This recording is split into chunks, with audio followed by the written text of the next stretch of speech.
Sunan Kalijaga rahmatullah alaih niki ngendikan kali para sesepuh. Para sesepuh sangat matur nuwun Masjid Ngampel ngapunten. Cuma niki asal usul lampayati kula Sun Haji. Sun Haji nggih Mas. Awakmu besok lek mati ya kudu kuburan.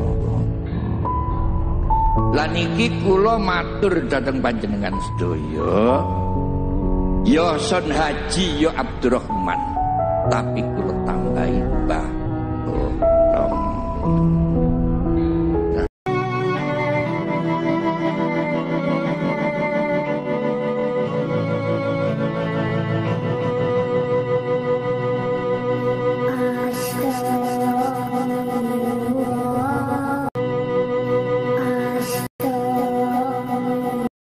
Niki kula perlu cerita gedhi. Nggih.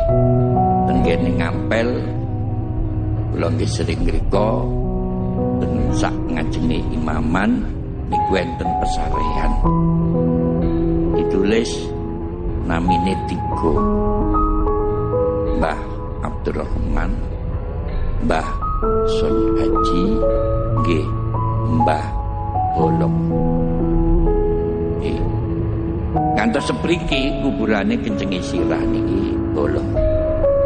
Nurut ceritane tiang-tiang sepuh. Zaman Belanda, London niku saking boten percayane karo ulama. Saking boten percayane karo kekasih Allah. Ngomong-ngomong bab kencenge sirah Bolong. London niku benci kali kaya ngene. Diusahakno dimecorong diisi pasir 500 trek. Mboten saged kebet. Nggih namung bingung ngoten tok. Mbaya dingerteni anane 500 trek ka ono mungkin didol, mungkin digawe bangun. Lho ngoten mawon bener. Nggih. Lah niku critane dos pundi kok ono Mbah Bolong.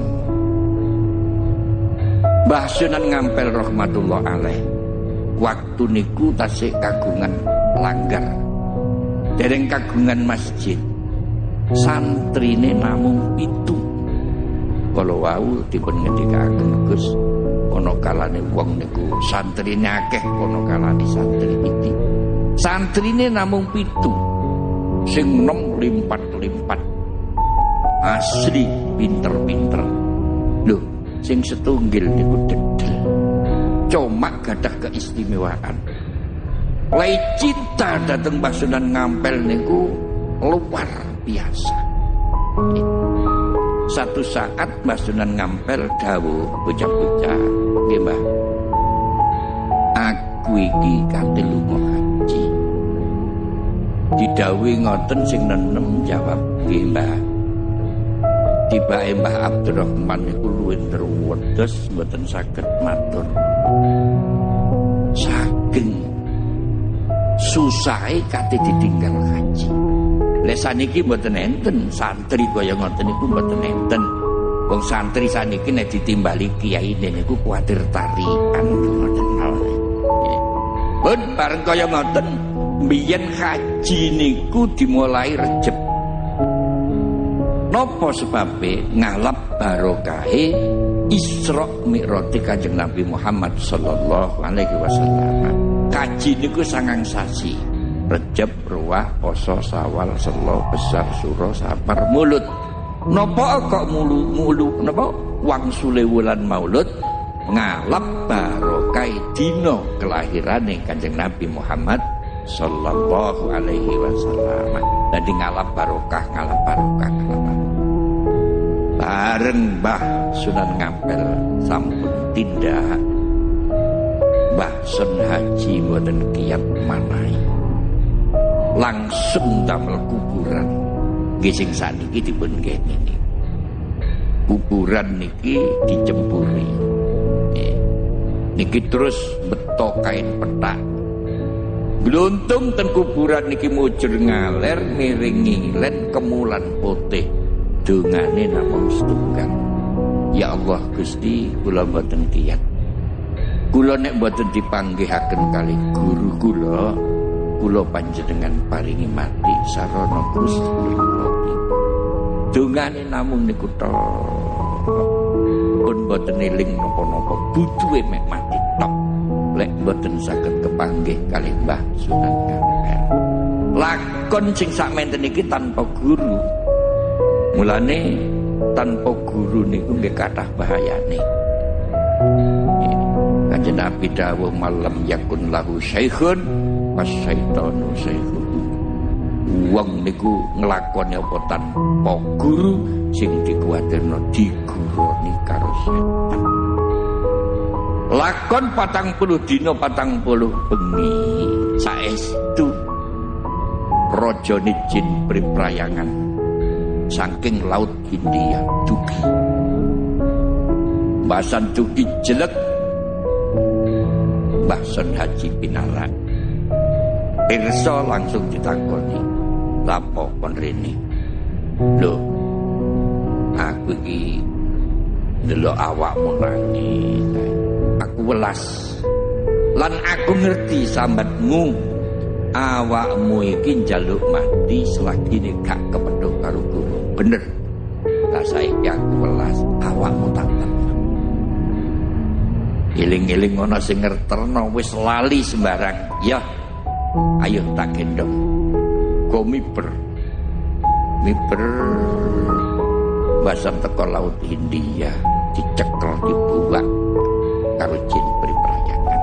Mulane naudzubillah kula kali panjenengan aja gampang-gampang duwe kanca jin niku dikapak-kapakno akhire mesti bujui. Basan dibuak tenggene laut Hindia, maos alhamdulillahirabbil alamin. Menawa iki dalane aku mesti mati karo Gusti Allah. Tambah ditata manahe nganggo maca kalimat la ilaha illallah. Ing rene wau dipun dawuhaken mati iku ya wis takdir kaiso dirubah. Idza jaa ajaluhum la yastakhiruna sa'atan wa la yastaqdimun. Durung wayahe mati dadak digendong karo Yesus. Napa Yesus niku? Dan angin. Yesus niku mbokne angin. Nah nek angin niku si anake. Tunggal entut niku anakan, lek wis birut niku mbok entut. Lho ngaten niku lho kadang-kadang. Dadi Yesus niku mbokne angin. Digondol karo Yesus. Nah, mulane lari-lari niku kemalan. Angin cilik mulya, angin gedhe rene ngoten, ombak-ombak banyu segara sak terus ngoten. Digendong karo Yesus. Mboten diandhapaken mular. Ya Allah Gusti. Berarti ngeten iki urip mboten kepanggih guru malah terkatung-katung. Akhire kali Yesus niku diandhapaken teng Gunung Himalaya. Nggih. Diandhapaken tenggane Kolombo. Nggon mandhape Mbah Nabi Adam alaihi salam. Diseleh teng tengah alas. Subhanallah. Ya Allah Gusti. Nggih nek enten macan luwih mboten mangan kula. Macan dugi malah sungkem. Kewan-kewan galak dugi padha sungkem. Kewan saalas padha dugi sungkem, malah kethek-kethek niku padha welas golekaken buah-buahan macam-macam. Tambah kersa ya Allah, gak pedho guru malah pedho dulur bedes. Mular mawon saking cintai kali guru. Man qallata alimah laki Allah salimah. Sapa gelem gondel karo ulama bakal selamat nganti tekan ngarsane Gusti Allah. Ditulungi karo Allah. Dirawuhi kali Mbah Nabi Khidir alaihi salam. Assalamualaikum warahmatullahi. Kau boleh jenengan kok mriki Pak. Yo. Ayo tak terno supaya awak undang kepethuk karo maos bismillahirrahmanirrahim sikil dilebetaken sisih niki pun langsung Masjidil Haram. Mulane dulur-dulur sing sekirane golek sangu haji kok angel jenengan madosi Nabi Khidir mawon. Bahasan pun dugi Masjidil Haram Mbah Nabi Khidir dawuh. Sun haji dalem dak kuwi guru tawaf kudu kok derekno ki. Derekaken tawaf. Mantun tawaf, mantun sa'i selesai Mbah Sunan Ngampil dawuh. Awak mulai nggih Mbah Sunan karo sapa kowe iki?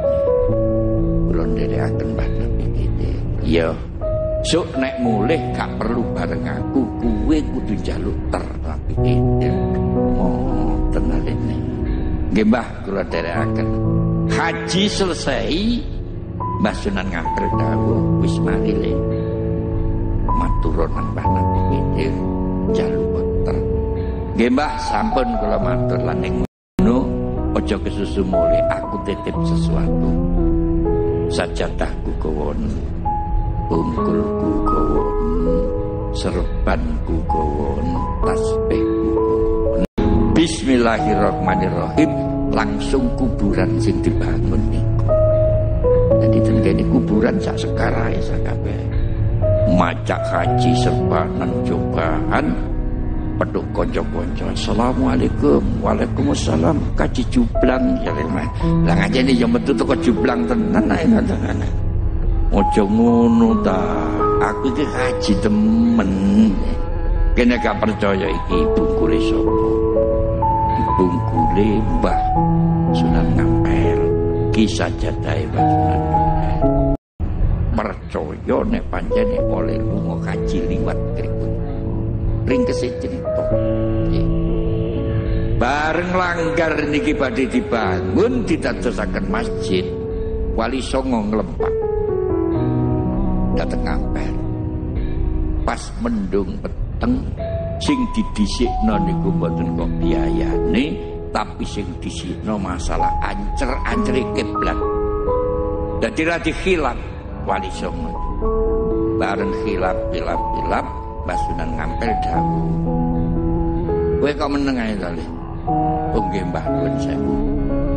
Mendhet godhong gedang ning disuwek dicontong.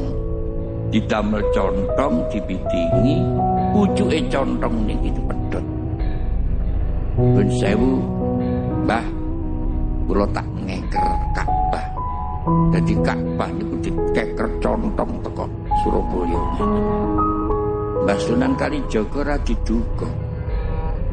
Awakmu suwe wong susah malah gawe-gawe tekaplok dadi gawe ngene. Lho Mas, kula niki saestu ngrencangi mbah-mbah niki. Nek jenengan kirang percados monggo. Sunan Kalijaga nyelang contoke Mbah. Sandaji. Iya kakekmu jane. Suwe-suwe sesepuh Wali Songo niku nyelang contong niku ngadem ngene. Iya bener ya. Jadi Masjid Ngampil niku kiblat iso ketemu barokah contong lho ngoten. Ngeten iki kan wangsul nggih mboten oleh nyobi mboten oleh lho ngoten. Nggih nang ibu-ibu ndamel contong terus dipedhot pucuke iki ngeker bapak itu le. Iya.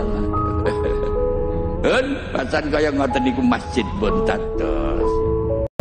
Mbah Sunan Kalijaga rahmatullah alaih niki ngendikan kali para sesepuh. Para sesepuh sangat matur nuwun Masjid Ngampil wonten. Cuma niki asal usul lampayati kula Sun Haji. Sun Haji nggih Mas. Awakmu besok lek mati ya kudu kuburanmu. Lah niki kula matur dhateng panjenengan sedaya. Ya Sun Haji ya Abdurrahman. Tapi kula tambahi Mbah. Oh,